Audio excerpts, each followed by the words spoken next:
ಬಹಳ ಮುಖ್ಯವಾಗಿ ಜಿಲ್ಲೆಯಾದ್ಯಂತ ಅನಿರ್ದಿಷ್ಟ ಕಾಲದ ಧರಣಿ ಸತ್ಯಾಗ್ರಹವನ್ನು ಪ್ರತಿ ತಾಲೂಕಿನಲ್ಲಿ ಚಿಕ್ಕಬಳ್ಳಾಪುರ ಜಿಲ್ಲೆ ನಡೀತಾ ಇದೆ.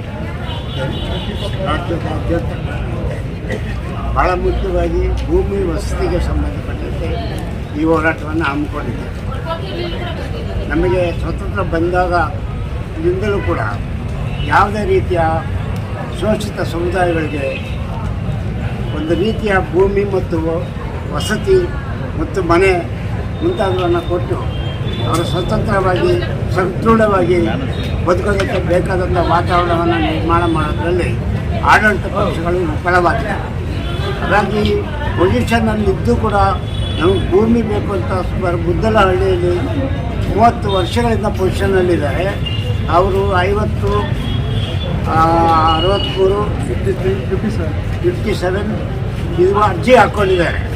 ಆದರೆ 53 ಕೂಡ ಹಾಕಿದ್ದಾರೆ.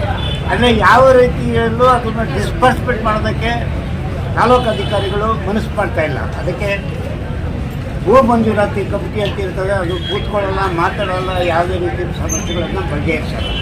ಈ ರೀತಿ 16 ವಿಲೇಜ್ಗಳಲ್ಲಿ ಚಿಂತಾಮಣಿ ತಾಲೂಕಿನಾದ್ಯಂತ ಭೂಮಿ ವಸತಿಗಾಗಿ ನಮ್ಮ ಬೇಡಿಕೆಯನ್ನಿಟ್ಟು ಅವರು ಯಾವ ರೀತಿಯಲ್ಲೂ ಸಕ್ಸಸ್ ಆಗದೆ ಸಫರ್ ಆಗುವಂಥ ಒಂದು ವ್ಯವಧಾನ ಇದೆ ನಮ್ಮ ತಾಲೂಕಲ್ಲಿ.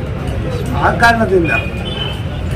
ಕಾರಣದಿಂದ ಭೂಮಿ ಮತ್ತು ವಸತಿ ಅಷ್ಟೇ ಅಲ್ಲದೆ ದಲಿತರ ಮೇಲೆ ದಲಿತರುವಂಥ ದೌರ್ಜನ್ಯಗಳನ್ನು ತಡೆಗಟ್ಟೋದ್ರಲ್ಲಿ ಪೊಲೀಸ್ ಇಲಾಖೆ ಮನಸ್ಸು ಮಾಡಬೇಕಾಗಿದೆ.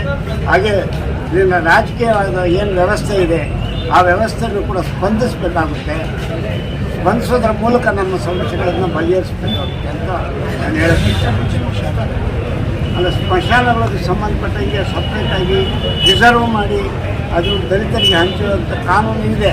ಕಾನೂನಿನ ಪ್ರಕಾರ ಯಾವುದೇ ಆದ್ಯತೆ ಕೊಟ್ಟು ಕೆಲಸ ಆಗ್ತಾಯಿಲ್ಲ. ಆಮೇಲೆ ಅಂಬೇಡ್ಕರ್ ಸ್ಟ್ಯಾಚ್ಯೂನ ಇಡಬೇಕು ಅಂತ ರಾತ್ರಿ ಬಂದಿಟ್ಟಿದ್ದಾರೆ. ಇದನ್ನು ನಾವು ಖಂಡಿಸ್ತೀವಿ. ಆದರೆ ಅಂಬೇಡ್ಕರು ಇಡೀ ಪ್ರಪಂಚದಾದ್ಯಂತ ನಮ್ಮ ಸಂವಿಧಾನವನ್ನು ನಮ್ಮ ದೇಶಕ್ಕೆ ಕೊಟ್ಟು ಇಡೀ ದೇಶವೇ ಮುನ್ನಡೆಯೋಕ್ಕೆ ಬೇಕಾದಂಥ ವಾತಾವರಣವನ್ನು ಕಾನೂನಿನಾತ್ಮಕ ಆಡಳಿತ ವ್ಯವಸ್ಥೆಯನ್ನು ತಂದು ನಿರ್ವಹಿಸೋ ಥರ ಒಂದು ಸಂವಿಧಾನವೇ ನಮಗೆ ಅರ್ಪಿಸಿದ್ದಾರೆ. 190 ದೇಶಗಳಲ್ಲಿ ಅಂಬೇಡ್ಕರ್ ಅವರ ಅಧ್ಯಯನ ಮಾಡಿ, ಯೂನಿವರ್ಸಿಟಿಗಳಲ್ಲಿ ಅಧ್ಯಯನ ಮಾಡಿ ಅಂಬೇಡ್ಕರ್ ಅವರ ಸ್ಟೇಟಸನ್ನು ಅವರ ಒಟ್ಟು ಪ್ರಜ್ಞೆಯನ್ನು ಶೇರ್ ಮಾಡಿಕೊಳ್ಳುವಂಥ ಒಂದು ವ್ಯವಸ್ಥೆ ಇಡೀ ದೇಶದಾದ್ಯಂತ ಪ್ರಪಂಚದಲ್ಲಿ ನಡೀತಾ ಇದೆ. ಆದರೆ ಅಂಬೇಡ್ಕರ್ ವಿಗ್ರಹವನ್ನು ನೈಟಲ್ಲಿಟ್ಟು ಅದಕ್ಕೆ ಒಂದು ವಾತಾವರಣ ಕೆಡಿಸಿರೋದನ್ನು ನಾವು ಖಂಡಿಸ್ತೇವೆ. ಅಂಬೇಡ್ಕರ್ನ ಪ್ರತಿಷ್ಠಾಪನೆ ಮಾಡಬೇಕು ಮತ್ತು ಅಂಬೇಡ್ಕರ್ಗೆ ಏನಿವತ್ತು ನಾವು ಡಿಮ್ಯಾಂಡ್ ಇಟ್ಟಿದ್ದು ಕೊಳೆ ಬಟ್ಟೆ ತೆಗಿಬೇಕು ಅಂತ ನೀಲಿ ಬಟ್ಟೆ ಹಾಕಿದ್ದಾರೆ.